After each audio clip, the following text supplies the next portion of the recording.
Well, it seems like no matter what, these trucks end up coming down to the last day. So literally the customer is going to be here in 5 minutes. Just took it on its first test drive. It's been here 3 weeks.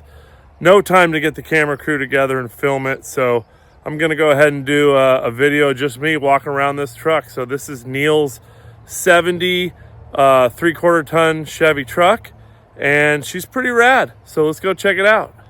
So this is a 1970 3/4 ton Cheyenne Super 20 long bed. So we went ahead and put a 6-inch Skyjacker soft ride front spring setup in it, and we just went through the front end completely, and then also put a new rear end in this. So this truck had the HO72 rear end, which, if you know, is very hard to get parts for, drop out third member, and the brakes were shot. So we ended up putting this 2002 GM factory disc brake 14 bolt in there with 410s factory posi.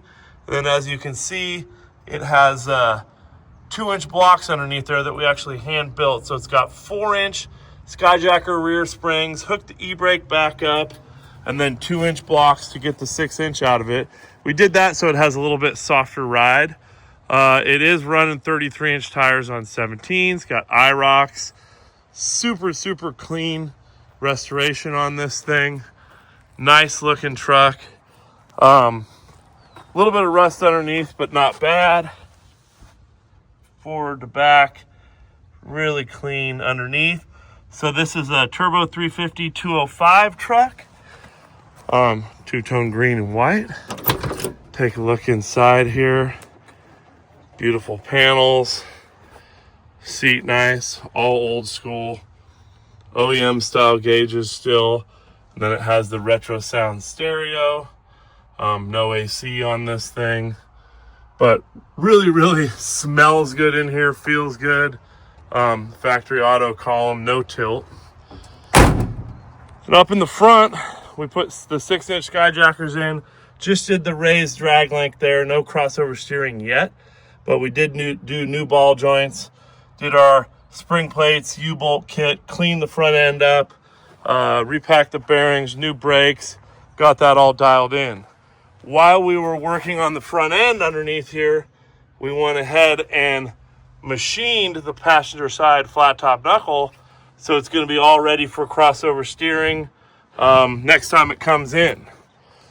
So underneath the hood, this kind of goes along with the theme of original. God damn, hard to open the hood while you're holding the phone. All right, got the hood open. So under the hood, what we did was, he wasn't having good brakes, so we went with a disc 1.25-inch bore master cylinder, kept the factory dual diaphragm booster that's in there, and then we also went with a disc proportion valve, mounted there to match up with that rear disc brake setup. Other than that, underneath the hood, just carbureted, classic GM engine, and then we went ahead and did new battery terminals and got the battery dialed in. So really clean under the hood as well. Actually drives perfect with the push-pull steering.